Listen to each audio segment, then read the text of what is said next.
Yo creo que donde yo he tenido más avances es cuando están oralizados. Cuando están oralizados logro un poquito de clic, o sea, como para que me, no sé cómo decirlo, como que me cachen las ideas, como que entiendan las ideas no tangibles y que puedan como ir visualizando su desarrollo. Pero de la otra manera, híjole, me cuesta mucho trabajo. Un sordo profundo, la verdad es de que me toca estudiar teatro, ¿no?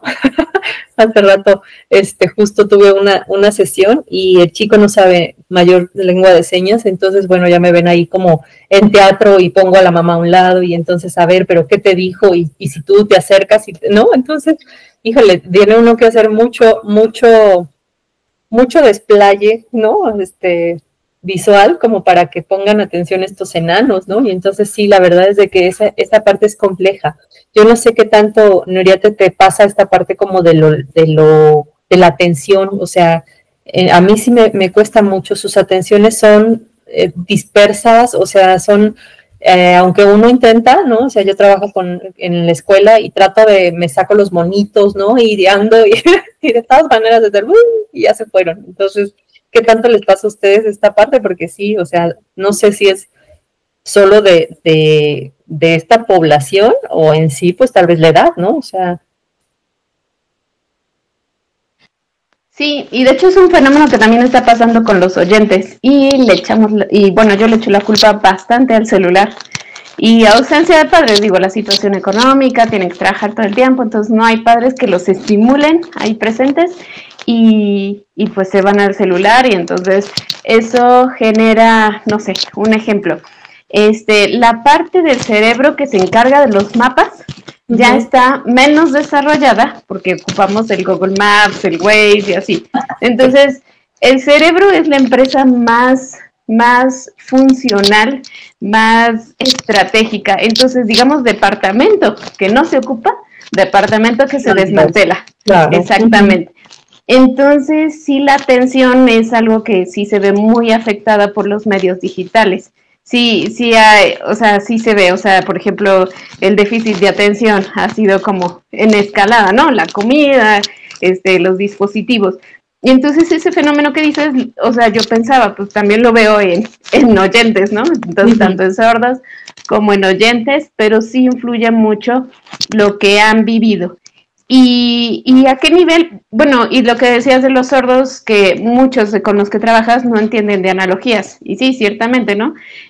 Muchos sí, sobre todo tuvieron muchos años de privación lingüística, les cuesta mucho trabajo. Entonces, hay con quienes sí he podido manejar ese nivel, pero sé que no todos. Por ejemplo, con alguno podía manejar, sí, fácilmente y está padrísimo, ¿no? Casi como si diera terapia a un oyente, o sea, sí fluía en ese sentido, pero con otra paciente era mucho tipo como quien tiene un grado de autismo leve en el que uno le tiene que como explicar el mundo social, cómo funciona, ¿no? Que me decía, es que estoy enojada porque mi papá me regaló una computadora que no me cabe. Y yo, ¿y le dijiste gracias? Y dice, pero es que él no sabe que no me cabe. O sea, ella estaba enfocada en ese tamaño de que no le cabe. Y entonces es como, o sea, cosas que quizá para uno puedan ser de sentido común, pero entonces con ella sí son cosas más concretas a trabajar, ok, ¿y cómo lo podrías resolver? ¿No? Entonces, sí o sea, son niveles abismales de comunicación con los que se llega uno y ahí está la flexibilidad del psicólogo a adaptarnos a ese nivel y entonces en cierta forma algunas cosas pueden parecer más sencillas porque no se complican la vida, como quizá un paciente súper neurótico que se inventa la telenovela. En ese sentido puede ser más sencillo en cierta forma el trato con los sordos, pero en otro sentido sí es un poco también frustrante, ¿no? Con lo que decíamos del tema de la familia, ¿no? Pues sí suele estar la familia pues disfuncional y eso pues también le suma al caldo de complejidades, pero bueno, yo soy mucho de la idea, con el material que me traes, con ese trabajo, o sea, es como formar una casita, me das 3 palitos, te hago la casita, me das todo un super material, te hago una mansión, pero con el material que viene, se trabaja, entonces siempre se puede trabajar de alguna manera, ¿no? Según los niveles, con imágenes, también con algunos, puede ser esa herramienta. En lo personal me funciona como hacer dibujitos, por eso las herramientas cognitivo-conductuales pueden funcionar, ¿no? Por ejemplo, el del ciclo, ¿no? De, no sé, de cuando me enojo, ¿ok? Y entonces me encanta que con un paciente lo atendía en las oficinas, teníamos pizarrón y entonces en el pizarrón podía dibujar ese ciclo, ¿ok? ¿Y dónde puedes cortar ese ciclo? Pero él estaba a un nivel lingüístico en el que sí entiende, sí puede captar todo eso, ¿no? Sí. Pero sí, varía mucho de paciente a paciente y ahí está como el arte del psicólogo de adaptarse, ¿no? Y ocupar malabarear con todas las variables, exactamente, para los objetivos que se tengan, ¿no? Claro. Yo también había leído reciente acerca de ese lapso de atención.